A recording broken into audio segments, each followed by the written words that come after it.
ಎಲ್ಲರಿಗೂ ನಮಸ್ಕಾರ. ನವೋನ್ನತಿ ಎಜುಕೇಷನ್ ಚಾನಲ್ಗೆ ಎಲ್ಲರಿಗೂ ಸ್ವಾಗತ.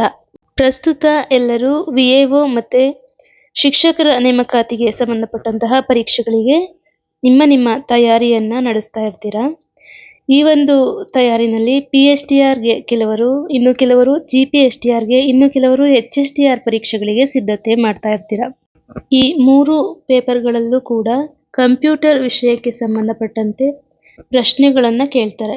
ಇನ್ನು PSTRನಲ್ಲಿ 25 ಪ್ರಶ್ನೆಗಳು ಕಂಪ್ಯೂಟರ್ ಜ್ಞಾನಕ್ಕೆ ಸಂಬಂಧಪಟ್ಟಂತೆ ಇದ್ದರೆ, GPSTRನಲ್ಲಿ 10 ಅಂಕಗಳಿಗೆ ಮತ್ತು HSTRನಲ್ಲಿ 12ರಿಂದ 13 ಅಂಕಗಳಿಗೆ ಕಂಪ್ಯೂಟರ್ ಜ್ಞಾನದ ಪ್ರಶ್ನೋತ್ತರಗಳು ಇರುತ್ತೆ. ಇನ್ನು VAO ಒಂದು ಪರೀಕ್ಷೆಯಲ್ಲಿ 30 ಅಂಕಗಳಿಗೆ ಕಂಪ್ಯೂಟರ್ ಜ್ಞಾನದ ಪ್ರಶ್ನೋತ್ತರಗಳನ್ನು ಕೇಳಿರ್ತಾರೆ. ಸೊ ನಾನಿಲ್ಲಿ 60 ಪ್ರಶ್ನೋತ್ತರಗಳ ಸರಣಿಯನ್ನು ನಡೆಸ್ಕೊಡ್ತಾ ಇದ್ದೀನಿ. ಈ ಒಂದು ಸೆಷನ್ನು ಭಾಗ 4 ಆಗಿರುತ್ತೆ. ಈ ಒಂದು ಸೆಷನ್ನಲ್ಲಿ 45ನೇ ಪ್ರಶ್ನೆಯಿಂದ 60ನೇ ಪ್ರಶ್ನೆಗಳವರೆಗೆ ಒಟ್ಟು 15 ಪ್ರಶ್ನೋತ್ತರಗಳ ಸೆಷನ್ ಇದಾಗಿರುತ್ತೆ. ಕಂಪ್ಯೂಟರ್ ಜ್ಞಾನವನ್ನು ನೀವು ಹೆಚ್ಚಿಸ್ಕೊಳ್ಳೇಬೇಕು. ಯಾಕೆ ಅಂತ ಹೇಳಿದ್ರೆ, ಇತ್ತೀಚೆಗೆ ನಡೆಸ್ತಾ ಇರುವಂತಹ ಪ್ರತಿಯೊಂದು ಪರೀಕ್ಷೆಗಳಲ್ಲಿ ನೀವು ಕಂಪ್ಯೂಟರ್ ಜ್ಞಾನವನ್ನು ಎದುರಿಸಲೇಬೇಕಾಗುತ್ತೆ. ಹಾಗಾಗಿ ಕಂಪ್ಯೂಟರ್ಗೆ ಹೆಚ್ಚು ಹೊತ್ತನ್ನು ನೀಡಿ ನೀವು ಕಂಪ್ಯೂಟರ್ ಸಾಕ್ಷರತೆಯನ್ನು, ನಿಮ್ಮ ಕಂಪ್ಯೂಟರ್ ಜ್ಞಾನವನ್ನು ಹೆಚ್ಚಿಸ್ಕೋಬೇಕಾಗುತ್ತೆ. ಹಾಗಾದರೆ ಬನ್ನಿ, ಇಲ್ಲಿ ನಾನು ಹಾಕ್ಕೊಂಡಿರುವಂತಹ ಎಲ್ಲ ಪ್ರಶ್ನೆಗಳನ್ನು ಒಂದು ಕಡೆ ಬರ್ಕೊಂಡು ಅಧ್ಯಯನ ನಡೆಸ್ತಾ ಹೋಗಿ. ಖಂಡಿತ ಯಶಸ್ಸು ನಿಮ್ಮದಾಗುತ್ತೆ.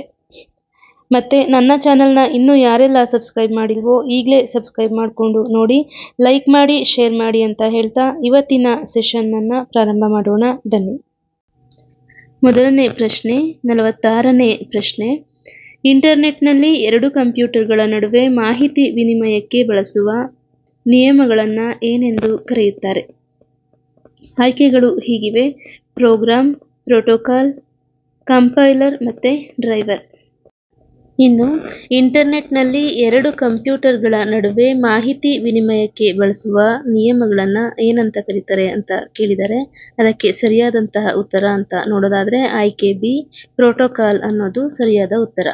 ಹಾಗಾದರೆ ಪ್ರೋಟೋಕಾಲ್ ಅಂದರೆ ಏನು ಅಂತ ನೋಡೋದಾದರೆ, ಇಂಟರ್ನೆಟ್ ಅಥವಾ ಇಂಟರ್ನೆಟ್ನಲ್ಲಿರುವ ಕಂಪ್ಯೂಟರ್ಗಳು ಮತ್ತು ಇತರ ಸಾಧನಗಳು ಪರಸ್ಪರ ಸಂವಹನ ನಡೆಸಲು ಮತ್ತು ಮಾಹಿತಿ ವಿನಿಮಯ ಮಾಡಿಕೊಳ್ಳೋದಕ್ಕೆ ಅನುಸರಿಸುವಂತಹ ಡಿಜಿಟಲ್ ನಿಯಮಗಳನ್ನು ನಾವು ಪ್ರೋಟೋಕಾಲ್ ಅಂತ ಹೇಳಿ ಕರಿತಾ ಹೋಗ್ತೀವಿ. ಇಲ್ಲಿ ಪ್ರಮುಖ ಪ್ರೋಟೋಕಾಲ್ಗಳನ್ನು ನಾನು ಪಟ್ಟಿ ಮಾಡ್ಕೊಂಡಿದ್ದೀನಿ: HTTP ಮತ್ತು HTTPS, TCP, FTP ಮತ್ತು SMTP ಅಂತ ಹೇಳಿ. HTTP ಅಂತ ಹೇಳಿದ್ರೆ ಹೈಪರ್ ಟೆಕ್ಸ್ಟ್ ಟ್ರಾನ್ಸ್ಫರ್ ಪ್ರೋಟೋಕಾಲ್. ಇದು ಒಂದು ವೆಬ್ ಬ್ರೌಸರ್ ಆಗಿದ್ದು, ಸರ್ವರ್ಗಳ ನಡುವೆ ವೆಬ್ ಪುಟಗಳ ವಿನಿಮಯಕ್ಕೆ ಇದು ಏನಾಗುತ್ತೆ, ಬಳಸೋದಕ್ಕೆ ಸಹಕಾರ ಆಗುತ್ತೆ. ಇನ್ನು TCP ಅಂತ ಹೇಳಿದ್ರೆ ಟ್ರಾನ್ಸ್ಮಿಷನ್ ಕಂಟ್ರೋಲ್ ಪ್ರೋಟೋಕಾಲ್ ಅಂತ ಹೇಳಿ. ಇದು ಇಂಟರ್ನೆಟ್ನ ಅತ್ಯಂತ ಮೂಲಭೂತ ಪ್ರೋಟೋಕಾಲ್ ಇದಾಗಿದ್ದು, ಇದು ಡೇಟಾವನ್ನು ಸಣ್ಣ ಪ್ಯಾಕೇಜ್ಗಳಾಗಿ ವಿಂಗಡಿಸಿ ಸರಿಯಾದ ಒಂದು ವಿಳಾಸಕ್ಕೆ ತಲುಪಿಸುತ್ತೆ. ಯಾವುದು? TCP ಅಂತ ಹೇಳಿದ್ರೆ ಟ್ರಾನ್ಸ್ಮಿಷನ್ ಕಂಟ್ರೋಲ್ ಪ್ರೋಟೋಕಾಲ್.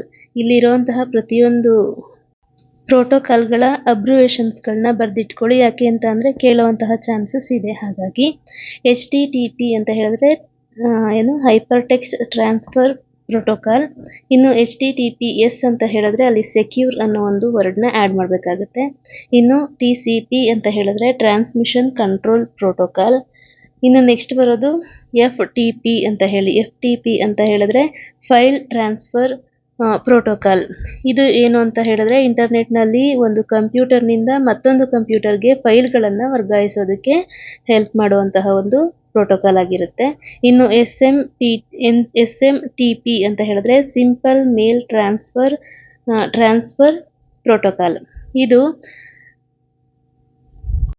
ಇಂಟರ್ನೆಟ್ನ ಮೂಲಕ ಇಮೇಲ್ಗಳನ್ನು ಕಳುಹಿಸಲು ಈ ನಿಯಮಗಳನ್ನು ಬಳಸಲಾಗುತ್ತೆ. ಯಾವುದನ್ನ?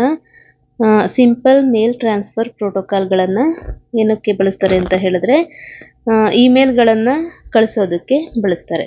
ಓಕೆನಾ? ಇದಿಷ್ಟು ಏನಾಗಿತ್ತು, ಪ್ರೋಟೋಕಾಲ್ಗಳ ಒಂದು ಮಾಹಿತಿಯಾಗಿತ್ತು. ಇನ್ನು ಮುಂದಿನ ಪ್ರಶ್ನೆಯನ್ನು ನೋಡೋಣ. 47ನೇ ಪ್ರಶ್ನೆ. ಕೆಳಗಿನವುಗಳಲ್ಲಿ ಯಾವುದು ಅತ್ಯಂತ ವೇಗವಾದ ಮೆಮೊರಿ? ಆಯ್ಕೆಗಳು ಹೀಗಿವೆ: ರ್ಯಾಮ್, ಕ್ಯಾಶ್ ಮೆಮೊರಿ, ರಿಜಿಸ್ಟರ್ ಮತ್ತು ಹಾರ್ಡ್ ಡಿಸ್ಕ್. ಇವುಗಳಲ್ಲಿ ಅತ್ಯಂತ ವೇಗವಾಗಿ ಕಾರ್ಯನಿರ್ವಹಿಸುವಂತಹ ಮೆಮೊರಿ ಯಾವುದು ಅಂತ ನೋಡೋದಾದ್ರೆ ಆಯ್ಕೆ ಸಿ ರಿಜಿಸ್ಟರ್. ರಿಜಿಸ್ಟರ್ ಒಂದು ಅತ್ಯಂತ ವೇಗವಾಗಿ ಕಾರ್ಯನಿರ್ವಹಿಸುವಂತ ಒಂದು ಮೆಮೊರಿ ಆಗಿದೆ. ಓಕೆನಾ. ಇನ್ನು ಅತ್ಯಂತ ವೇಗವಾಗಿ ಕಾರ್ಯನಿರ್ವಹಿಸುವ ಮೆಮೊರಿಗಳು ಯಾವುದು ಅಂತ ನೋಡೋದಾದ್ರೆ register, cache memory, main memory, magnetic storage, optical storage ಮತ್ತೆ ಮ್ಯಾಗ್ನೆಟಿಕ್ ಟೇಪ್ ಅಂತ ಹೇಳಿ. ಇವಿಷ್ಟು ಕೂಡ ಅತ್ಯಂತ ವೇಗವಾಗಿ ಕಾರ್ಯನಿರ್ವಹಿಸುವಂತಹ ಮೆಮೊರಿಗಳಾಗಿದೆ. ಇದರಲ್ಲಿ ವೇಗವಾಗಿ ಕಾರ್ಯನಿರ್ವಹಿಸೋದು ಯಾವುದು ಅಂತ ಕೇಳಿದ್ರೆ ರಿಜಿಸ್ಟರ್ ಆಗಿರುತ್ತೆ. ಇದು ಇನ್ನೂ ಒಂದು ರೀತಿಯ ಪ್ರಶ್ನೆ ಕೇಳ್ತಾರೆ ಇಲ್ಲಿ. ಯಾವುದು ಅಂತ ಹೇಳಿದ್ರೆ ಕೆಳಗಿನವುಗಳಲ್ಲಿ ಯಾವ ಮೆಮೊರಿ ಕಡಿಮೆ ಪ್ರವೇಶ ಸಮಯ ಅಥವಾ ಆಕ್ಸೆಸ್ ಟೈಮ್ ಅನ್ನ ಹೊಂದಿದೆ ಅಂತ ಕೇಳ್ಬೋದು. ಅದಕ್ಕೂ ಕೂಡ ರಿಜಿಸ್ಟರೇ ಉತ್ತರ ಆಗಿರುತ್ತೆ. ಓಕೆನಾ. ಅತ್ಯಂತ ವೇಗವಾಗಿ ಕಾರ್ಯನಿರ್ವಹಿಸುವ ಮೆಮೊರಿ ಯಾವುದು ಅಂತ ಕೇಳಿದ್ರು ಅದಕ್ಕೆ ರಿಜಿಸ್ಟರೇ ಉತ್ತರ ಆಗಿರುತ್ತೆ. ಮತ್ತೆ ಅತ್ಯಂತ ಕಡಿಮೆ ಆಕ್ಸೆಸ್ ಟೈಮ್ ಅನ್ನ ಪಡೆದಿರುವಂತಹ ಒಂದು ಮೆಮೊರಿ ಯಾವುದು ಅಂತ ಹೇಳಿದ್ರೆ ಅಂದ್ರೆ ಯಾವ ಮೆಮೊರಿ ಕಡಿಮೆ ಆಕ್ಸೆಸ್ ಟೈಮ್ ಅನ್ನ ಹೊಂದಿದೆ ಅಂತ ಕೇಳಿದ್ರೆ ಅದಕ್ಕೂ ಕೂಡ ರಿಜಿಸ್ಟರೇ ಆನ್ಸರ್ ಆಗಿರುತ್ತೆ. ಓಕೆನಾ. ಇದಿಷ್ಟು ಈ ಪ್ರಶ್ನೆಯ ಒಂದು ವಿವರಣೆಯಾಗಿತ್ತು. ಮುಂದಿನ ಪ್ರಶ್ನೆಯನ್ನ ನೋಡೋಣ. 48ನೇ ಪ್ರಶ್ನೆ, ಭಾರತದ ಸೂಪರ್ ಕಂಪ್ಯೂಟರ್ ಅಭಿವೃದ್ಧಿ ಯೋಜನೆಯ ಹೆಸರು ಯಾವುದು ಅಂತ ಹೇಳಿದ್ರೆ ಭಾರತದ ಸೂಪರ್ ಕಂಪ್ಯೂಟರ್ನ ಹೆಸರೇನಾಗಿತ್ತು ಅಂತ ಹೇಳಿ ಕೇಳಿದರೆ ಆಯ್ಕೆಗಳು ಹೀಗಿವೆ: ಪರಂ, ಆಶಾ, ಭಾರತ್ ಮತ್ತೆ ಡಿಜಿಟಲ್. ಈ ಒಂದು 4 ಆಯ್ಕೆಗಳಲ್ಲಿ ಸರಿಯಾದಂತಹ ಉತ್ತರ ಅಂತ ನೋಡೋದಾದ್ರೆ ಆಯ್ಕೆ ಎ ಪರಂ ಅನ್ನೋ ಒಂದು ಸೂಪರ್ ಕಂಪ್ಯೂಟರ್ ಭಾರತದ ಮೊದಲ ಸೂಪರ್ ಕಂಪ್ಯೂಟರ್ ಆಗಿರುತ್ತೆ. ಓಕೆನಾ. ಪರಂ 8000 ಆಗಿರುತ್ತೆ. ಓಕೆನಾ. ಬರೀ ಪರಂ ಅಲ್ಲ, ಪರಂ 8000.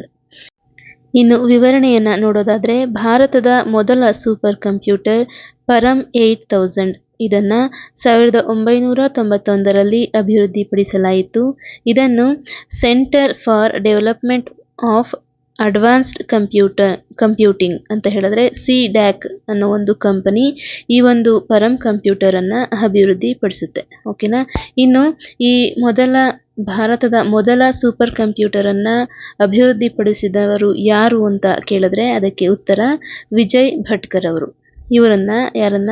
ವಿಜಯ್ ಭಟ್ಕರ್ ಅವರನ್ನ ಭಾರತದ ಸೂಪರ್ ಕಂಪ್ಯೂಟರ್ನ ಪಿತಾಮಹ ಅಂತ ಕೂಡ ಕರೀತಾರೆ. ಓಕೆನಾ.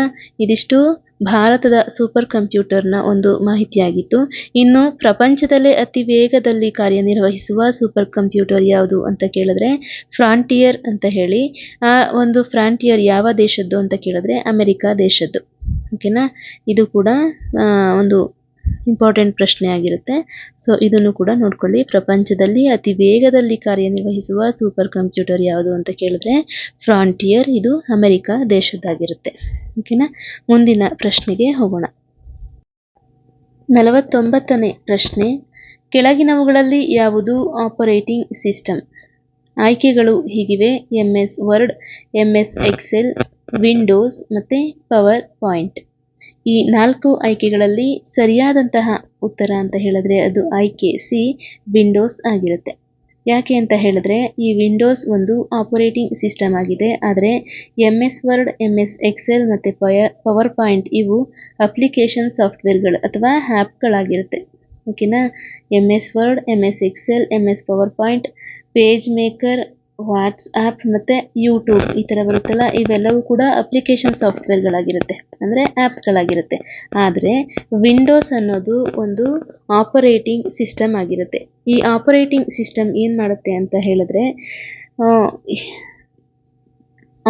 ಕಂಪ್ಯೂಟರ್ನ ಹಾರ್ಡ್ವೇರ್ ಮತ್ತು ಸಾಫ್ಟ್ವೇರ್ನ ನಡುವೆ ಸಂಪರ್ಕವನ್ನು ನಿರ್ವಹಿಸುತ್ತೆ. ಅಂತ ಹೇಳಿದ್ರೆ ಆಪರೇಟಿಂಗ್ ಸಿಸ್ಟಮ್ ಅನ್ನೋ ಒಂದು ತಂತ್ರಾಂಶ ಯಾವುಗಳ ನಡುವೆ ಮಧ್ಯವರ್ತಿ ಅಥವಾ ಸೇತುವೆ ಆಗಿ ಕಾರ್ಯನಿರ್ವಹಿಸುತ್ತೆ ಅಂತ ಕೂಡ ಪ್ರಶ್ನೆ ಆಗಬಹುದು. ಆಪರೇಟಿಂಗ್ ಸಿಸ್ಟಮ್ ಅನ್ನೋದು ಯಾವುದು ಕಂಪ್ಯೂಟರ್ನ ಹಾರ್ಡ್ವೇರ್ ಮತ್ತು ಸಾಫ್ಟ್ವೇರ್ಗಳ ನಡುವೆ ಸಂಪರ್ಕವನ್ನು ನಿರ್ವಹಿಸುತ್ತೆ. ಅಥವಾ ಇನ್ನೂ ಒಂಥರ ಪ್ರಶ್ನೆಯನ್ನು ಕೇಳ್ತಾರೆ, ಮನುಷ್ಯ ಹಾಗೂ ಮಿಷನ್ಗಳ ನಡುವೆ ಇಂಟರ್ಫೇಸ್ನಂತೆ ಕಾರ್ಯನಿರ್ವಹಿಸುವ ಒಂದು ವ್ಯವಸ್ಥೆ ಯಾವುದು ಅಂತ ಕೇಳ್ಬೋದು. ಅದಕ್ಕೂ ಕೂಡ ಉತ್ತರ ಏನಾಗಿರುತ್ತೆ, ಆಪರೇಟಿಂಗ್ ಸಿಸ್ಟಮ್ ಆಗಿರುತ್ತೆ. ಹಾಗಾದರೆ ಆಪರೇಟಿಂಗ್ ಸಿಸ್ಟಮ್ಗಳು ಯಾವುದು ಅಂತ ನೋಡೋದಾದರೆ Windows, Android, IBM, Linux, Unix, Mac OS, MS-DOS, Ubuntu, Apple, BlackBerry ಮತ್ತು ಬಾಸ್ ಮತ್ತು ಹಾರ್ಮನಿ ಇವೆಲ್ಲವೂ ಕೂಡ ಆಪರೇಟಿಂಗ್ ಸಿಸ್ಟಮ್ಗಳಿಗೆ ಉದಾಹರಣೆ ಆಗಿರುತ್ತೆ. ಓಕೆನಾ, ಇದಿಷ್ಟು ಆಪರೇಟಿಂಗ್ ಸಿಸ್ಟಮ್ಗಳ ಬಗ್ಗೆ. ಮುಂದಿನ ಪ್ರಶ್ನೆಗೆ ಹೋಗೋಣ. 50ನೇ ಪ್ರಶ್ನೆ, ಕೆಳಗಿನವುಗಳಲ್ಲಿ ಸ್ಪ್ರೆಡ್ಶೀಟ್ ಸಾಫ್ಟ್ವೇರ್ ಯಾವುದು? ಆಯ್ಕೆಗಳು ಹೀಗಿವೆ: MS Word, MS Excel, Paint ಮತ್ತು ನೋಟ್ಪ್ಯಾಡ್. ಇದಕ್ಕೆ ಸರಿಯಾದಂತಹ ಉತ್ತರ ಅಂತ ನೋಡೋದಾದರೆ MS ಎಕ್ಸೆಲ್ ಅನ್ನೋದು ಸರಿಯಾದಂತಹ ಉತ್ತರ.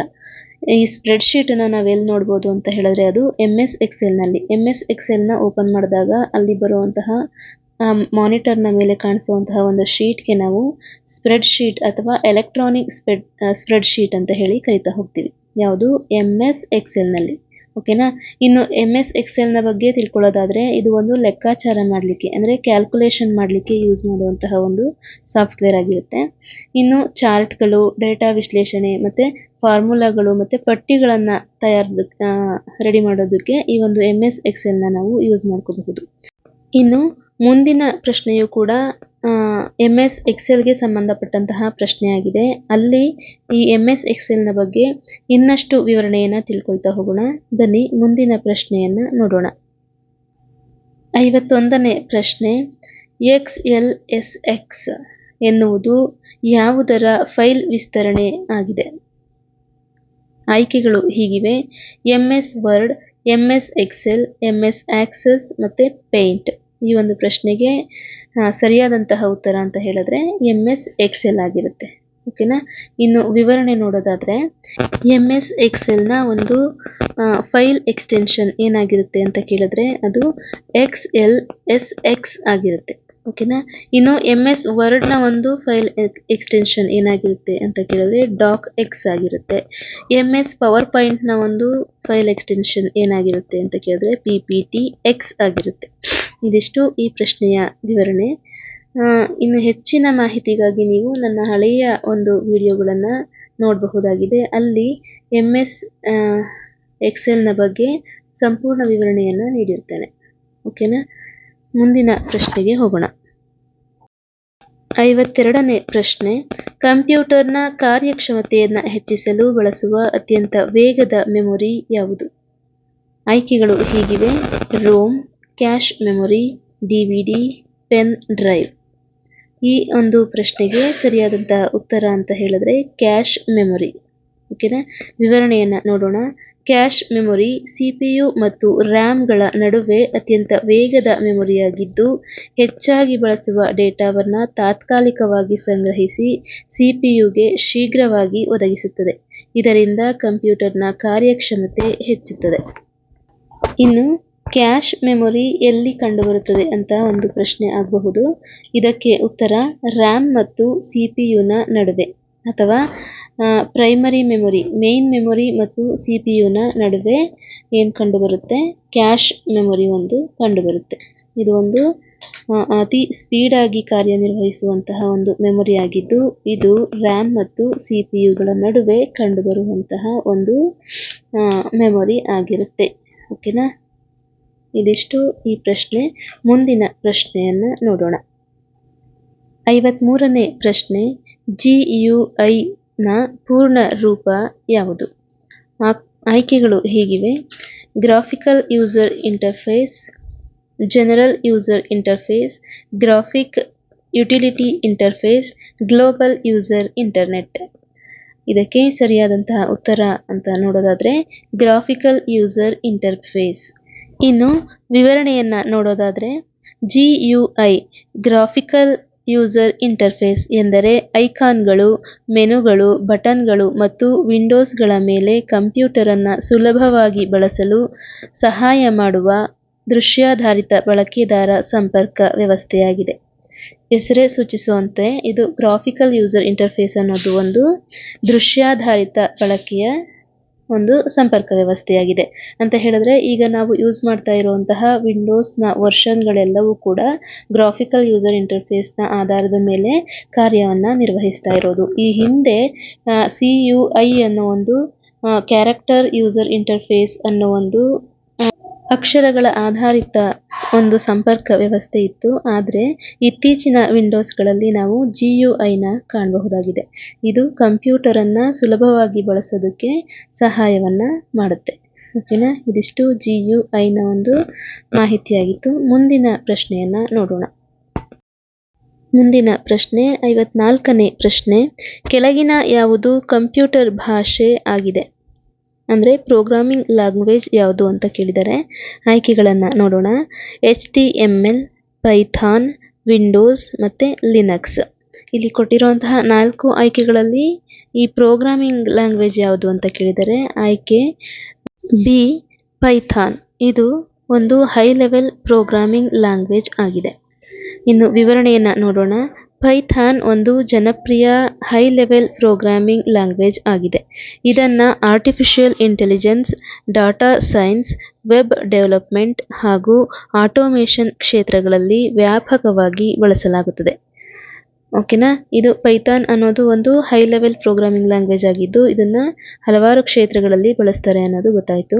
ಇನ್ನು ಪ್ರೋಗ್ರಾಮಿಂಗ್ ಲ್ಯಾಂಗ್ವೇಜ್ಗಳಿಗೆ ಅಂದರೆ ಹೈ ಲೆವೆಲ್ ಪ್ರೋಗ್ರಾಮಿಂಗ್ ಲ್ಯಾಂಗ್ವೇಜ್ ಇನ್ನು ಯಾವ್ಯಾವುದಿದೆ ಅಂತ ನೋಡೋದಾದರೆ ನೋಡಿ, ಇಲ್ಲಿ ಒಂದು ಲಿಸ್ಟನ್ನೇ ಕೊಟ್ಟಿದ್ದೀನಿ ನಿಮಗೆ. ಮೊದಲನೇದ್ದು ಫೋರ್ಟ್ರಾನ್ ಅಂತ ಹೇಳಿ, ಫಾರ್ಮುಲಾ ಟ್ರಾನ್ಸ್ಲೇಟರ್ ಅಂತ ಹೇಳಿ. ಇದು ಜಗತ್ತಿನ ಮೊದಲ ಹೈ ಲೆವೆಲ್ ಲ್ಯಾಂಗ್ವೇಜ್ ಆಗಿದೆ. ಓಕೆನಾ, ಫೋರ್ಟ್ರಾನ್ನ ಒಂದು ಫುಲ್ ಫಾರ್ಮನ್ನು ತಿಳ್ಕೊಬೇಕಾಗುತ್ತೆ, ಫಾರ್ಮುಲಾ ಟ್ರಾನ್ಸ್ಲೇಟರ್. ಓಕೆನಾ, ಇನ್ನು ಸೆಕೆಂಡ್ ಒನ್ನು ಕೋಬಾಲ್ ಅಂತ ಹೇಳಿದ್ರೆ ಕಾಮನ್ ಬಿಸ್ನೆಸ್ ಓರಿಯೆಂಟೆಡ್ ಲ್ಯಾಂಗ್ವೇಜ್. ಇದು ಬಿಸ್ನೆಸ್ ಫೀಲ್ಡಿಗೆ ಸಂಬಂಧಪಟ್ಟಂತಹ ಒಂದು ಹೈ ಲೆವೆಲ್ ಲ್ಯಾಂಗ್ವೇಜ್ ಆಗಿದೆ.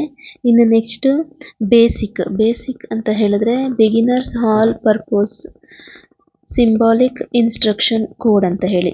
ಇದು ಎಜುಕೇಷನ್ ಫೀಲ್ಡ್ನಲ್ಲಿ ಕಂಡುಬರುವಂತಹ ಒಂದು ಹೈ ಲೆವೆಲ್ ಲ್ಯಾಂಗ್ವೇಜ್ ಆಗಿರುತ್ತೆ. ಇನ್ನು next pascal, visual basics, Python, Java, C++, Lisp ಮತ್ತು ಆಲ್ಗೋಲ್. ಲಿಸ್ಪ್ ಅಂತ ಹೇಳಿದ್ರೆ ಲಿಸ್ಟ್ ಪ್ರೊಸೆಸಿಂಗ್ ಅಂತ ಹೇಳಿ. ಇನ್ನು ಆಲ್ಗೋಲ್ ಅಂತ ಹೇಳಿದ್ರೆ ಆಲ್ಗೋರಿದಮಿಕ್ ಲ್ಯಾಂಗ್ವೇಜ್. ಇದು ಒಂದು ಸೈನ್ಸ್ ಮತ್ತು ಎಂಜಿನಿಯರಿಂಗ್ ಫೀಲ್ಡ್ಗೆ ಸಂಬಂಧಪಟ್ಟಂತಹ ಹೈ ಲೆವೆಲ್ ಲ್ಯಾಂಗ್ವೇಜ್ ಆಗಿರುತ್ತೆ. ಓಕೆನಾ, ಇದಿಷ್ಟು ಈ ಒಂದು ಪ್ರಶ್ನೆಗೆ ಸಂಬಂಧಪಟ್ಟಂತಹ ವಿವರಣೆಯಾಗಿದ್ದು ಮುಂದಿನ ಪ್ರಶ್ನೆಯನ್ನು ನೋಡೋಣ. 55ನೇ ಪ್ರಶ್ನೆ. ನುಡಿ ಕನ್ನಡ ತಂತ್ರಾಂಶವನ್ನು ಬಳಸುವ ಕೀ ಲೇಔಟನ್ನು ಅಭಿವೃದ್ಧಿಪಡಿಸಿದವರು ಯಾರು? ಆಯ್ಕೆಗಳು ಹೀಗಿವೆ. PK Rao, Douglas Engelbart, Christopher Latham Sholes, Charles Babbage. ಇದಕ್ಕೆ ಸರಿಯಾದಂತಹ ಉತ್ತರ ಅಂತ ಹೇಳಿದ್ರೆ PK ರಾವ್ ಅವರು. ವಿವರಣೆಯನ್ನು ನೋಡೋಣ. ನುಡಿ ಕನ್ನಡ ತಂತ್ರಾಂಶದ ಕೀಲಿಮಣೆ ವಿನ್ಯಾಸವನ್ನು ಮೂಲತಃ ರೂಪಿಸಿದವರು KP ರಾವ್ರವರು. ಪ್ರೊಫೆಸರ್ KP ರಾವ್ರವರು ಕನ್ನಡ ಕಂಪ್ಯೂಟಿಂಗ್ಗಾಗಿ ಫೊನೆಟಿಕ್ ಮಾದರಿಯ ಕೀಲಿಮಣೆ ವಿನ್ಯಾಸವನ್ನು ಕಂಡುಹಿಡಿದರು. ಕನ್ನಡ ಗಣಕ ಪರಿಷತ್ತು ಈ ವಿನ್ಯಾಸದಲ್ಲಿ ಅಲ್ಪ ಬದಲಾವಣೆಗಳನ್ನು ಮಾಡಿ ನುಡಿ ತಂತ್ರಾಂಶದಲ್ಲಿ ಅಳವಡಿಸಿಕೊಂಡಿತು. ಇದನ್ನು KGP ಅಂದರೆ ಕನ್ನಡ ಗಣಕ ಪರಿಷತ್ ಲೇಔಟ್ ಎಂದು ಕೂಡ ಕರೆಯಲಾಗುತ್ತದೆ. ಇದಿಷ್ಟು ನುಡಿ ತಂತ್ರಾಂಶದ ಬಗ್ಗೆ ಮಾಹಿತಿಯಾಗಿತ್ತು. ಮುಂದಿನ ಪ್ರಶ್ನೆಯನ್ನು ನೋಡೋಣ. 56ನೇ ಪ್ರಶ್ನೆ. MS ಎಕ್ಸೆಲ್ನಲ್ಲಿ ಸೂತ್ರ ಯಾವ ಚಿಹ್ನೆಯಿಂದ ಪ್ರಾರಂಭವಾಗುತ್ತದೆ? ಅಂದರೆ MS ಎಕ್ಸೆಲ್ನಲ್ಲಿ ಫಾರ್ಮುಲಾವನ್ನು ಬಳಸೋದಕ್ಕೂ ಮುಂಚೆ ಯಾವ ಒಂದು ಚಿಹ್ನೆಯನ್ನು ಬಳಸ್ತೀವಿ ಅಂತ ಕೇಳಿದರೆ ಇದಕ್ಕೆ ಉತ್ತರ ಆಯ್ಕೆ B =. ಓಕೆನಾ, ಇನ್ನು ವಿವರಣೆಯನ್ನು ನೋಡೋದಾದರೆ ಎಕ್ಸೆಲ್ನಲ್ಲಿ ಪ್ರತಿಯೊಂದು ಫಾರ್ಮುಲಾವು ಕೂಡ =, ಸೈನ್ನಿಂದ ಪ್ರಾರಂಭವಾಗುತ್ತದೆ. ಈಕ್ವಲ್ ಅಂತ ಹೇಳ್ತೀವಲ್ವಾ, ಆ ಒಂದು ಸೈನ್ನಿಂದ ಪ್ರಾರಂಭ ಆಗುತ್ತೆ. ಉದಾಹರಣೆಗೆ ಇಲ್ಲಿ ಕೊಟ್ಟಿದ್ದಾರೆ ನೋಡಿ, ಅದು ಈಕ್ವಲ್ ಇಂದ ಪ್ರಾರಂಭ ಆಗುತ್ತೆ.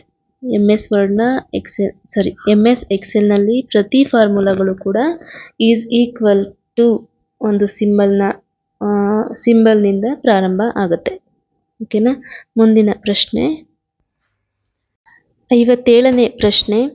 MS ವರ್ಡ್ನಲ್ಲಿ ಹೊಸ ಡಾಕ್ಯುಮೆಂಟ್ ತೆರೆಯಲು ಬಳಸುವ ಶಾರ್ಟ್ಕಟ್ ಕೀ ಯಾವುದು?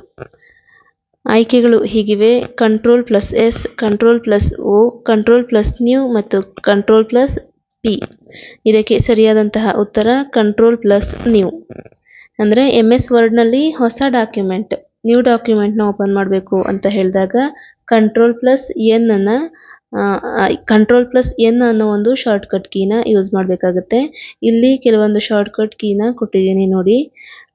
Control+N ಅಂತ ಹೇಳಿದ್ರೆ ನ್ಯೂ ಡಾಕ್ಯುಮೆಂಟ್ನ ಓಪನ್ ಮಾಡಲಿಕ್ಕೆ, ಇನ್ನು Control+S ಅಂತ ಹೇಳಿದ್ರೆ ಸೇವ್ ಮಾಡಲಿಕ್ಕೆ, Control+O ಅಂತ ಹೇಳಿದರೆ ಓಪನ್ ಮಾಡಲಿಕ್ಕೆ, Control+P ಅಂತ ಹೇಳಿದ್ರೆ ಪ್ರಿಂಟ್, Control+C ಅಂತ ಹೇಳಿದ್ರೆ ಕಾಪಿ, ಇನ್ನು Control+V ಅಂತ ಹೇಳಿದ್ರೆ ಪೇಸ್ಟ್ ಮಾಡಲಿಕ್ಕೆ.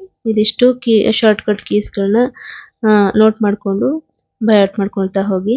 ಇನ್ನು ಮುಂದಿನ ಪ್ರಶ್ನೆಯನ್ನ ನೋಡೋಣ. ಮುಂದಿನ ಪ್ರಶ್ನೆ 58ನೇ ಪ್ರಶ್ನೆ. ಕೆಳಗಿನ ಯಾವುದು ಕಂಪ್ಯೂಟರ್ನ ಅತ್ಯಂತ ಚಿಕ್ಕ ಡೇಟಾ ಘಟಕ ಆಗಿದೆ? ಆಯ್ಕೆಗಳು ಹೀಗಿವೆ: ಬೈಟ್, ನಿಬ್ಬಲ್, ಬಿಟ್ ಮತ್ತೆ ವರ್ಡ್. ಇದಕ್ಕೆ ಸರಿಯಾದಂತಹ ಉತ್ತರ ಅಂತ ನೋಡೋದಾದ್ರೆ ಅದು ಬಿಟ್ ಆಗಿರುತ್ತೆ.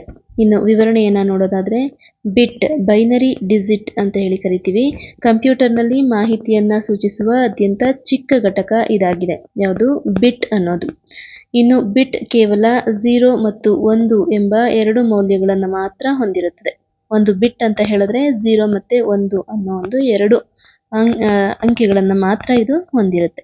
ಇನ್ನು ನೆನಪಿನಲ್ಲಿಡೋದಕ್ಕೋಸ್ಕರ ಇಲ್ಲೊಂದಷ್ಟು ಪಾಯಿಂಟ್ಸ್ಗಳನ್ನ ಕೊಟ್ಟಿದ್ದೀನಿ, ಅದನ್ನು ಕೂಡ ನೋಡ್ಕೊಳ್ಳಿ. ಈ ಒಂದು ಬೈಟ್ಸ್ಗಳಿಗೆ ಸಂಬಂಧಪಟ್ಟಂತೆ ಒಂದು ಸೆಷನ್ನೇ ಮಾಡಿದ್ದೀನಿ, ಅದನ್ನು ನೀವು ನೋಡಬಹುದಾಗಿದೆ. ಇನ್ನು ಇಷ್ಟು 58ನೇ ಪ್ರಶ್ನೆಯ ವಿವರಣೆ. ಇನ್ನು ಮುಂದಿನ ಪ್ರಶ್ನೆಯನ್ನ ನೋಡೋಣ. 59ನೇ ಪ್ರಶ್ನೆ. ಕೆಳಗಿನ ಯಾವುದು ಇಮೇಲ್ ವಿಳಾಸದ ಸರಿಯಾದ ಉದಾಹರಣೆಯಾಗಿದೆ? ಆಯ್ಕೆಗಳು ಹೀಗಿವೆ: varnika.gmail.com, varnika@gmail.com, @gmail.com, gmail@varnika. ಇದಿಷ್ಟು ಆಯ್ಕೆಗಳು. ಇದರಲ್ಲಿ ಸರಿಯಾದಂತಹ ಇಮೇಲ್ ವಿಳಾಸ ಯಾವುದು ಅಂತ ಕೇಳಿದರೆ ಆಯ್ಕೆ ಬಿ, varnika@gmail.com ಆಗಿರುತ್ತೆ. ಓಕೆನಾ? ಇನ್ನು ವಿವರಣೆಯನ್ನು ನೋಡೋದಾದ್ರೆ ಸರಿಯಾದ ಇಮೇಲ್ ವಿಳಾಸದಲ್ಲಿ 3 ಪ್ರಮುಖ ಭಾಗಗಳಿರುತ್ತೆ. ಅಂದರೆ ಬಳಕೆದಾರರ ಹೆಸರಿರುತ್ತೆ, ಅಂದರೆ ಯೂಸರ್ ನೇಮ್, ಮತ್ತೆ ಅನ್ನೋ ಒಂದು ಸಿಂಬಲ್ ಇರುತ್ತೆ, ಮತ್ತೆ ಡೊಮೈನ್ ನೇಮ್ ಅಂದರೆ gmail.com ಅನ್ನೋ ಒಂದು outlook.com ಇತ್ಯಾದಿ. ಉದಾಹರಣೆಗೆ ನೇಮು @example.com ಈ ಥರ ಒಂದು ಇಮೇಲ್ನ ಅಡ್ರೆಸ್ಗಳು ಕಂಡುಬರುತ್ತೆ. ಓಕೆನಾ? ಇದನ್ನು ಕೇಳೋಂತಹ ಸಾಧ್ಯತೆ ಇದೆ, ಹಾಗಾಗಿ ನಾನು ಇಲ್ಲಿ ಈ ಪ್ರಶ್ನೆಯನ್ನು ಹಾಕೊಂಡಿದ್ದೀನಿ. ನೋಡಿ, ಇಮೇಲ್ನ ಬಗ್ಗೆ ಇನ್ನೇನು ತಿಳ್ಕೊಬೋದು ಅಂತ ನೋಡ್ತಾ ಹೋಗಿ. ಓಕೆನಾ? ಮುಂದಿನ ಪ್ರಶ್ನೆಗೆ ಹೋಗೋಣ. 60ನೇ ಪ್ರಶ್ನೆ ಈ ಸೆಷನ್ನ ಕೊನೆಯ ಪ್ರಶ್ನೆ ಆಗಿರುತ್ತೆ. ಕೆಳಗಿನ ಯಾವುದು ಕಂಪ್ಯೂಟರ್ ವೈರಸ್ ಅಲ್ಲ? ಆಯ್ಕೆಗಳು ಹೀಗಿವೆ: ಟ್ರೋಜನ್, ವಾರ್ಮ್, ಆಂಟಿ ವೈರಸ್ ಮತ್ತೆ ರ್ಯಾನ್ಸಮ್ ವೇರ್. ಆಯ್ಕೆ ಸಿ ಇದಕ್ಕೆ ಸರಿಯಾದಂತಹ ಉತ್ತರ ಆಗಿರುತ್ತೆ, ಆಂಟಿ ವೈರಸ್. ವಿವರಣೆಯನ್ನ ನೋಡೋಣ. ಟ್ರೋಜನ್ ಇದು ದುರುದ್ದೇಶಪೂರಿತ ಪ್ರೋಗ್ರಾಮ್ ಆಗಿರುತ್ತೆ. ಇನ್ನು ವಾರ್ಮ್ ಅನ್ನೋದು ಸ್ವತಃ ಹರಡುವ ಮಾಲ್ವೇರ್, ಇದು ಕೂಡ ಒಂದು ವೈರಸ್ ಆಗಿರುತ್ತೆ. ಇನ್ನು ರ್ಯಾನ್ಸಮ್ ವೇರ್ ಇದು ಡೇಟಾವನ್ನ ಲಾಕ್ ಮಾಡಿ ಹಣ ಬೇಡುವ ಒಂದು ಮಾಲ್ವೇರ್ ಆಗಿರುತ್ತೆ. ಇನ್ನು ಆಂಟಿ ವೈರಸ್ ಅಂತ ಹೇಳಿದ್ರೆ ಇವುಗಳೆಲ್ಲವುಗಳಿಂದ ರಕ್ಷಣೆಯನ್ನ ನೀಡುವಂತಹ ಒಂದು ಭದ್ರತಾ ಸಾಫ್ಟ್ವೇರ್ ಆಗಿರುತ್ತೆ. ಹಾಗಾಗಿ ಈ ಒಂದು ಪ್ರಶ್ನೆಗೆ ಸರಿಯಾದ ಉತ್ತರ ಅಂತ ನೋಡಿದಾಗ ಅದು ಆಂಟಿ ವೈರಸ್ ಅನ್ನೋದು ಸರಿಯಾದ ಉತ್ತರ ಆಗಿರುತ್ತೆ. ಓಕೆನಾ? ಇದಿಷ್ಟು ಇವತ್ತಿನ ಸೆಷನ್ ಆಗಿತ್ತು. ಇನ್ನು ಇವತ್ತಿನ ಸೆಷನ್ನಲ್ಲಿ ನಾವು ಪ್ರಮುಖ 15 ಪ್ರಶ್ನೋತ್ತರಗಳನ್ನು ವಿಶ್ಲೇಷಣೆ ಮಾಡಿದ್ದೀವಿ. ಇದು ಭಾಗ 4 ಆಗಿತ್ತು. ಒಟ್ಟು 60 ಪ್ರಶ್ನೋತ್ತರಗಳ ಒಂದು ಸರಣಿನಲ್ಲಿ ಇದು 4ನೇ ಭಾಗ ಆಗಿತ್ತು. 4 ಭಾಗಗಳನ್ನ ಮಾಡಿಕೊಂಡು ನಾನು ಅಲ್ಲಿ 15 ಪ್ರಶ್ನೋತ್ತರಗಳ ವಿಶ್ಲೇಷಣೆಯನ್ನ ಮಾಡ್ಕೊಂಡಿದ್ದೀನಿ. ಈ 60 ಪ್ರಶ್ನೋತ್ತರಗಳನ್ನು ನೀವು ಒಟ್ಟು ಒಂದು ಕಡೆ ಬರ್ಕೊಂಡು ಸ್ಟಡಿ ಮಾಡ್ತಾ ಹೋದ್ರೆ ಖಂಡಿತ ನಿಮಗೆ ಒಂದು ಕಂಪ್ಯೂಟರ್ನ ಒಂದು ಸಣ್ಣ ನೋಟ್ಸ್ ಸಿಕ್ತಂಗೆ ಆಗುತ್ತೆ. ಹಾಗಾಗಿ ಇಷ್ಟೇ ಅಲ್ಲದೆ ಇನ್ನೂ ಹೆಚ್ಚು ವಿಡಿಯೋಸ್ಗಳನ್ನ ಮಾಡಿದ್ದೀನಿ ನಾನು. ಕಂಪ್ಯೂಟರ್ಗೆ ಸಂಬಂಧಪಟ್ಟಂತ ವಿಡಿಯೋಸ್ಗಳು ನನ್ನ ಒಂದು ಚಾನಲ್ನಲ್ಲಿ ಇದೆ. ಅವುಗಳನ್ನ ನೀವು ನೋಡೋದ್ರ ಮೂಲಕ ಕಂಪ್ಯೂಟರ್ನ ಹೆಚ್ಚಿನ ಜ್ಞಾನವನ್ನು ಪಡ್ಕೊಬಹುದಾಗಿದೆ. ಓಕೆನಾ? ಇದು ಎಷ್ಟು ಪ್ರಶ್ನೋತ್ತರಗಳನ್ನು ನೋಡಿದ್ವಿ, ಎಷ್ಟು ಪ್ರಶ್ನೆಗಳನ್ನು ನೋಡಿದ್ವಿ ಅನ್ನೋದು ಇಲ್ಲಿ ವಿಷಯ ಆಗೋದಿಲ್ಲ, ಎಷ್ಟು ವಿಚಾರಗಳನ್ನು ತಿಳ್ಕೊಂಡ್ವಿ ಅನ್ನೋದು ಮ್ಯಾಟ್ರ್ ಆಗುತ್ತೆ. ಓಕೆನಾ? ಇನ್ನು ಇದಿಷ್ಟು ಇವತ್ತಿನ ಸೆಷನ್ ಆಗಿತ್ತು. ನನ್ನ ಚಾನಲನ್ನು ಸಬ್ಸ್ಕ್ರೈಬ್ ಮಾಡ್ಕೊಂಡು ನೋಡಿ, ಲೈಕ್ ಮಾಡಿ, ಶೇರ್ ಮಾಡಿ ಅಂತ ಇವತ್ತಿನ ಈ ಒಂದು ಸೆಷನ್ನ ಇಲ್ಲಿಗೆ ಕೊನೆ ಮಾಡ್ತಾ ಇದ್ದೀನಿ. ಎಲ್ಲರಿಗೂ ಧನ್ಯವಾದಗಳು.